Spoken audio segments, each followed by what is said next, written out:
Live from Washington, D.C., Sekulow Live. Phone lines are open for your questions right now.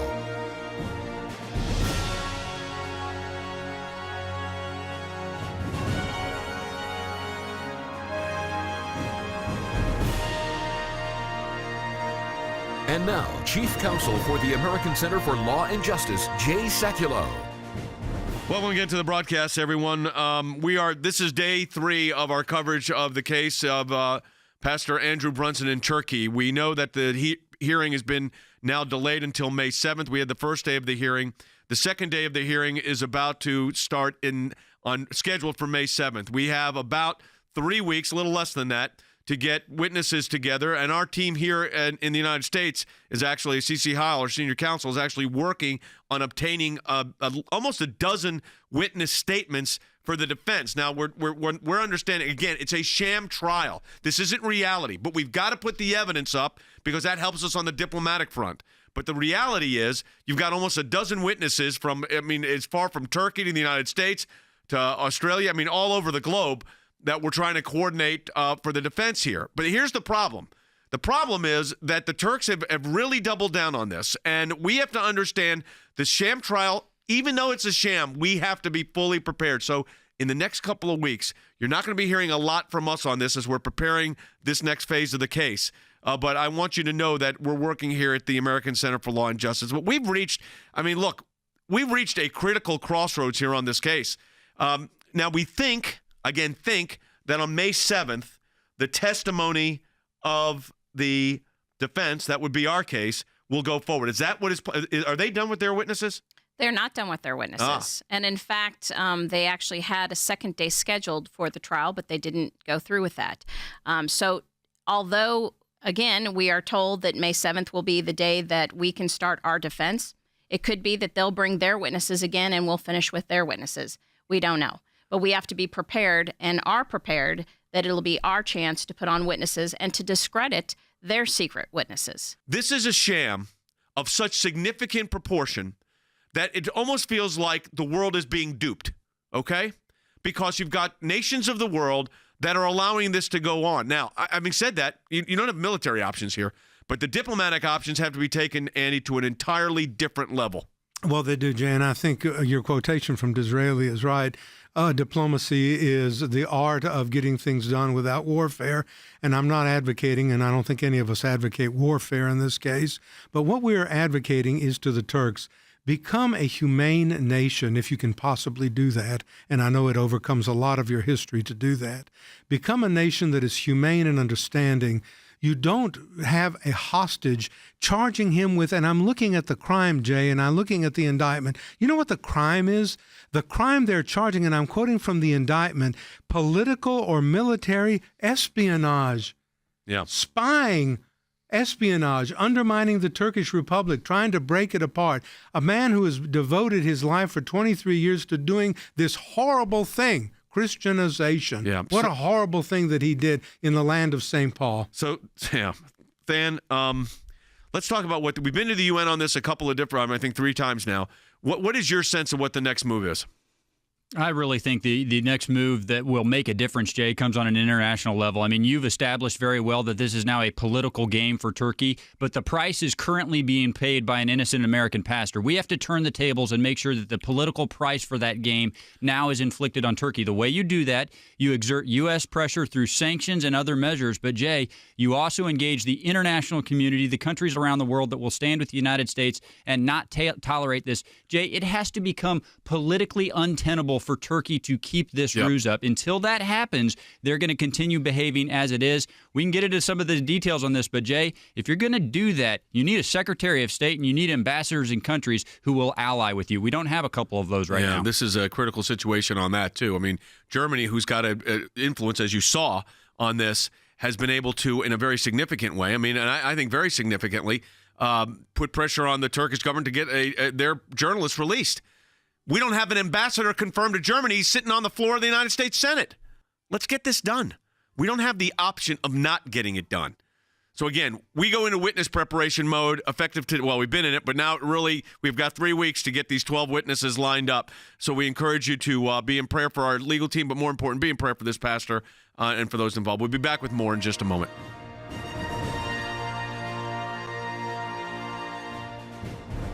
Hey, welcome back to the broadcast, everyone. We're talking about the situation with Pastor Andrew Brunson now. The next trial date is May 7th, or at least that's what's planned. We're working on witness preparation right now, as I told you. As we mentioned on the broadcast yesterday, Ambassador Brownback, who's the ambassador at large for religious freedom, Senator Tillis, were in the courtroom in Turkey when the day one of the proceeding happened. Now, it's not like the United States where you have day one, then day two. Here you have day one, and then it's 3 weeks later you have day two.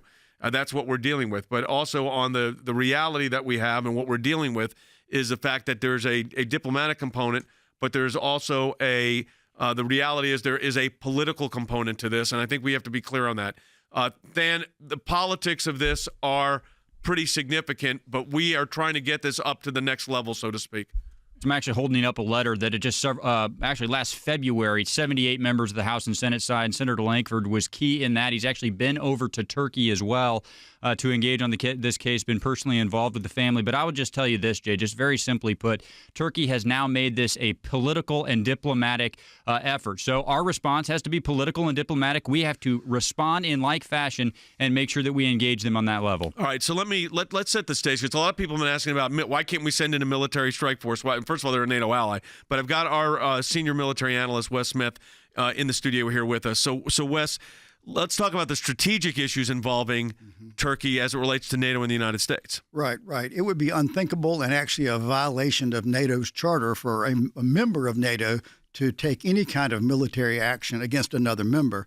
And yet, let's be very clear here. Andrew Brunson is not a prisoner. He's not a detainee. He is a hostage. This is behavior much like Iran and North Korea. We expect it from them.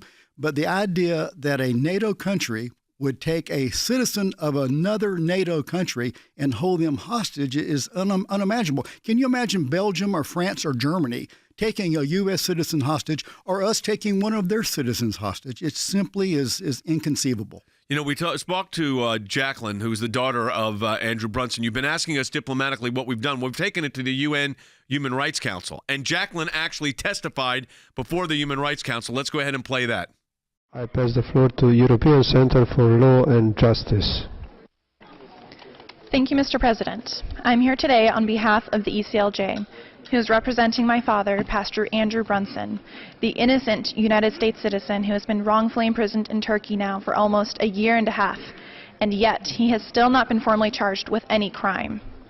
Having grown up in Turkey, it has been hard for me to understand the situation. My family loves and respects the Turkish people, and my father has been dedicated to serving them for over 2 decades. I know the allegations against him are absurd. He is not an armed terrorist trying to overthrow any government. My father is a peaceful pastor. My family has suffered greatly during the past year and a half, which has been filled with tears and countless unanswered questions. I visited my father last August, and we sobbed the entire visit. It was hard to see him so broken, so thin, so desperate. He wrote a note last week which said, "Let it be clear, I am in prison not for anything I have done wrong, but because of who I am, a Christian pastor. I desperately miss my wife and children. Yet, I believe this to be true. It is an honor to suffer for Jesus Christ, as many have before me. My deepest thanks to all those around the world who are standing with and praying for me." Turkey should not get away with holding my father one more day. Please make any and all efforts to secure my father's release and safe return to the United States. He's been falsely imprisoned for far too long.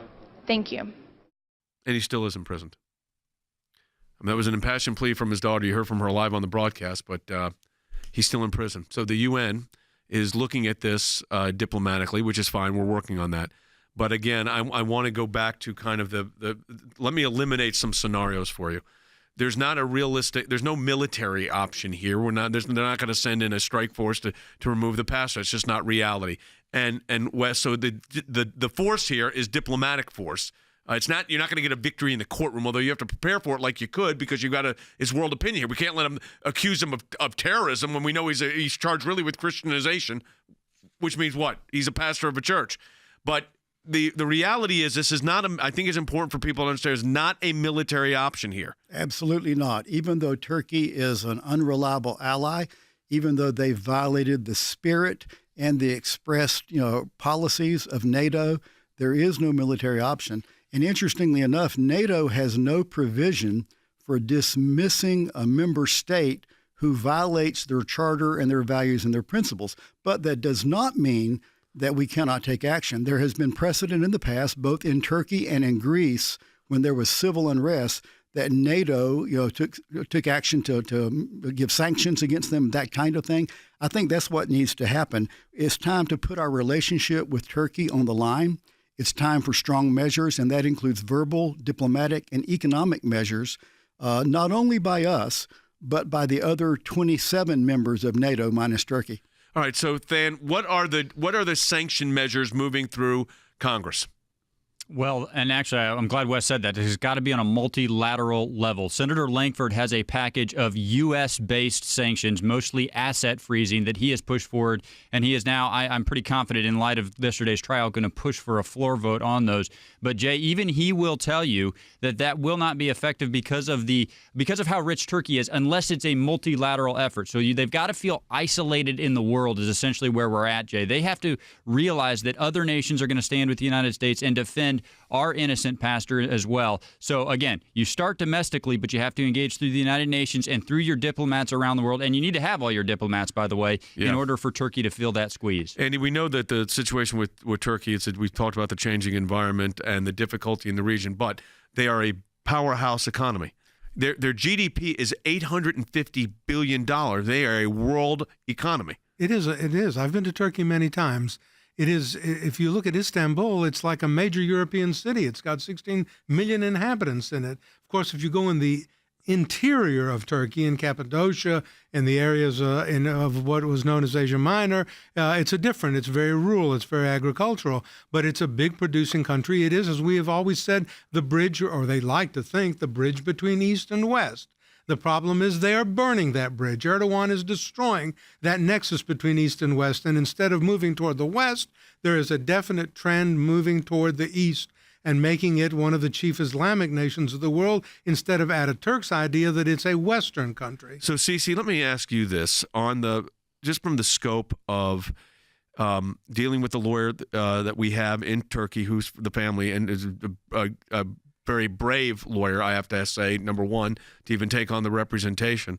Because we know lawyers that we've worked with in Turkey, by the way, that have been picked up by the police and the security forces. We know that when we represented the Greek Orthodox Patriarchate, and their lawyer had been detained. So, I mean, these kind of things happen. But what is his sense of this case? I mean, I saw the press statement where he said we're going to win the trial, but what is his sense of what's going on here? Right, and that was his sense going into it on the first day of the trial. But we know that the whole thing is a sham. I mean, absolutely. I don't want people thinking that there's a reality on. They may if they find him not guilty, is because they want a way to get him back with quote showing we're an independent judiciary. Which, listen, I would take that as a win in any moment. I'd take it right now and say, great, ship him back to the United States with his wife. But that's not the reality on the ground unless they're doing it for political purposes. What is his sense? And absolutely. He said from the beginning, this is a political case. It could go on for 2 to 10 years. That's how political cases go. 2 to 10 years. Go ahead. Right. And but he's trying to change that narrative and say you need to try him in a fair trial. He's trying to say this is not a political case. You cannot treat it as a political case. He's an innocent pastor, and you need to let him go. But, Andy, they're not going to – I mean, like I said, they'll find him not guilty if that's their way to say we have an independent judiciary. We told you that. We found him not guilty. We're shipping him back. But, this is not really a deliberative body in any sense of Western thought. No, we can't think of it as an American court with an American trial and the due process and constitutional rights that we normally ascribe to a trial in a case. This is a political show trial. Erdogan has made it that. Erdogan has said, and we've heard it on this program, that he has said, you have a pastor, I have a pastor. You give me your pastor, I'll have a trial, and then I'll give you your... What do you mean, I'll have a trial, and then I'll give you your pastor? That's ridiculous. In other words, be found guilty, and they'll say, we'd like to let him go, we can't. But we can't. Right. That's right. So it's the height of hypocrisy, and that's what the Turkish government has degenerated into today. Wes, you served in the military for a long time. Turkey, until the last probably 8 or 9 years, even 5 years ago, was considered a real ally of the United States and of Israel's. Yes, one of our strongest allies. They took a stand against radical Islamists before Erdogan came to power. For years, when I was in the army, to be stationed in Turkey was a big deal. Everyone wanted to be stationed there. It was that kind of a relationship, and that's simply not the case now. We're going to be joined by our director of policy as well. Our entire panel is going to stay here. As I said, I want to say it again. You're not going to be probably hearing much about this case, and it's certainly not going to be in the media like it was until we get closer to the next trial date. But I want you to know that the ACLJ, our team's working really around the clock on this. CC Howell and her team are working around the clock on what is a very important case with dire consequences right now, and we want to see this pastor released. And it's going to take multilateral negotiations. We've got to, activate every resource, every asset we have to secure this pastor's release. We're going to do just that. We're going to continue to work on his behalf. When we come back from the break, we'll get a policy analyst's approach to this. We'll talk to our panel as well. Much more to come. And follow this at aclj.org or on social media.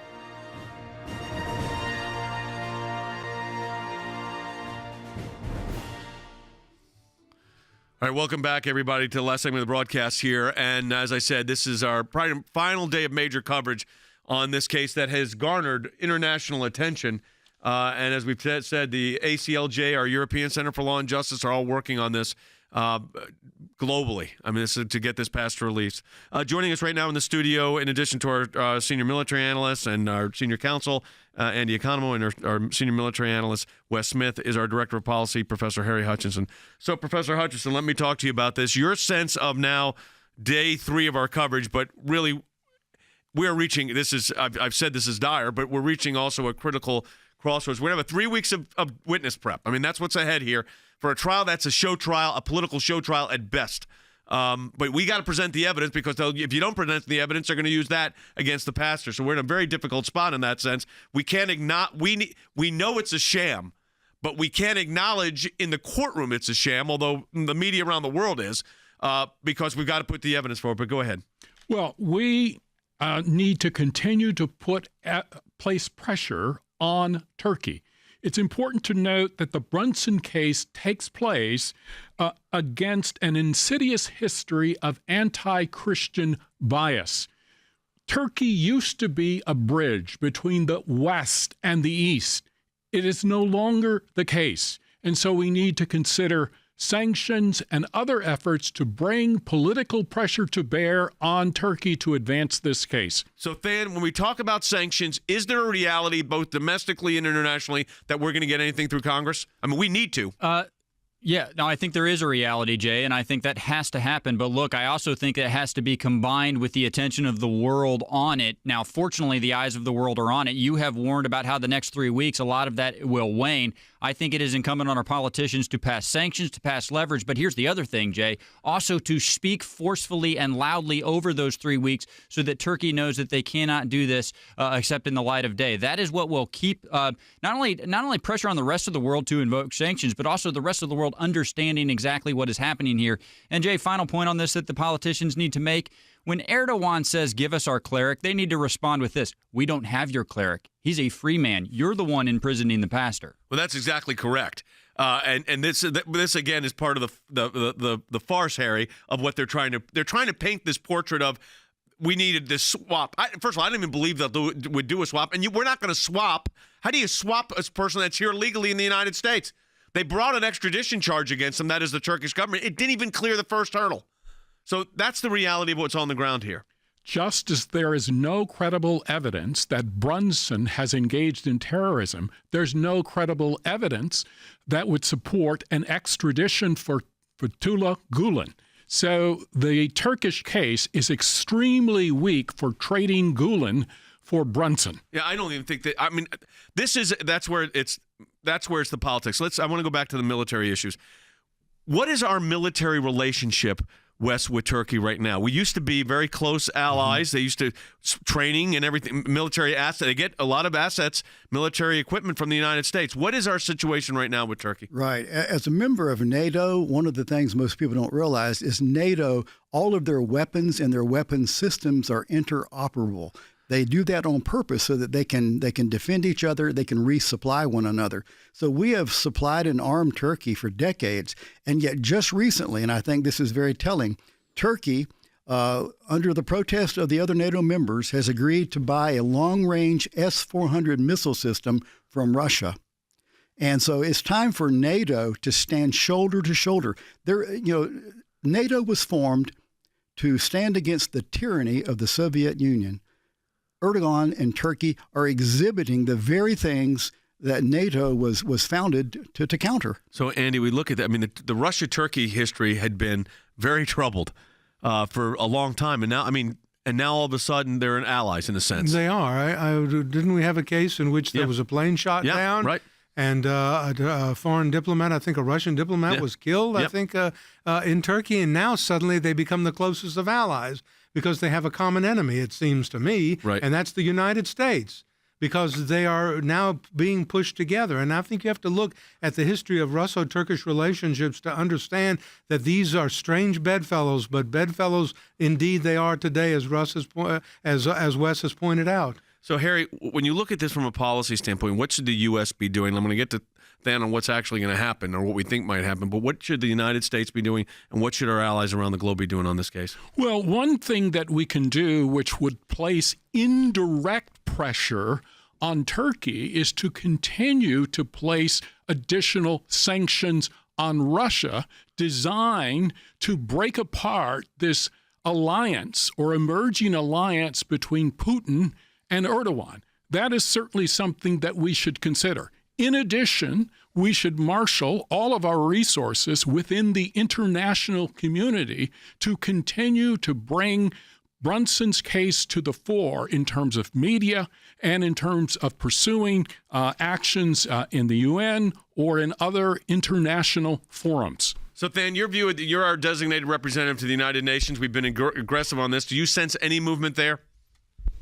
I do. I think it's going to have to be the United States pushing them, Jay. I mean, the United States has led on this. They're going to have to engage in the allies, and I think the UN allies should engage in similar sanctions that the United States should, Jay. For instance, here is one. The United States could block Turkish officials from entering the United States really for any reason until this is resolved. That is something that the Appropriations Committee has put forward. I think they should do it. I think our allies should do it as well. I mean, just technically how this would work, Jay, here's one problem with that, though. You know who the official is responsible for making sure that a bar like that happens? It's the Secretary of State. So if you're going to pass that sanction, you have to have a Secretary of State in place to actually enforce it. So both those things have to happen together. So, Senator, we're talking about the diplomatic in the United States. Senator Tillis was actually from North Carolina, was in the courtroom when this was going on. Pastor Brunson's from North Carolina. Here's what he said. Senator Tom Tillis of North Carolina was in court, and tonight he told us he was disappointed that Pastor Brunson wasn't released. And I don't believe that justice was properly served. So there you have it. And justice is not going to be served because it's not real. But I'm glad, I really appreciate Senator Tillis being there. But Andy, I call this a sham trial, but it's a sham trial where we don't have the luxury of not presenting the evidence because they will use the sham trial and no evidence against him. That's right. I mean, you've got to put up a defense. American Center for Law and Justice, through our senior counsel, CCI, is coordinating that with over a dozen witnesses worldwide, putting them together for whatever good it is, but nonetheless, it has to serve some purpose. She's getting together the witnesses for when this trial resumes, whenever that may be. We don't know. We think it's in May, but as you pointed out, this is not a nation that is subject to due process or equal protection or constitutional protections that we in the United States are familiar with. All right. Well, folks, that is going to do it for the broadcast on this. As I said, we're going to spend the next 3 weeks preparing these witnesses. Let me go quickly to Harry Hutchinson, literally 20 seconds here. Harry, when you look at this, bottom line, what do you think happens next? What should happen next? Well, we have to continue to bring pressure to bear on Turkey, and we have to do it in the political, military, and other spheres because Turkey right now is not committed to the rule of law. They are committed to playing politics with human lives. But they get military assets from the United States. They will do to the tune of billions of dollars. And what's at stake is not just American values, it's NATO values. We need to stand shoulder to shoulder. We don't take military action against them, but we can stop getting them military equipment. And that, look, I think all options need to be on the table on this. pray for this pastor. Pray for his family. Pray for our legal team that's working on this case. But I really want you praying for this pastor who's now back in this awful jail. We'll have more developments as it warrants. We'll talk to you tomorrow on the air.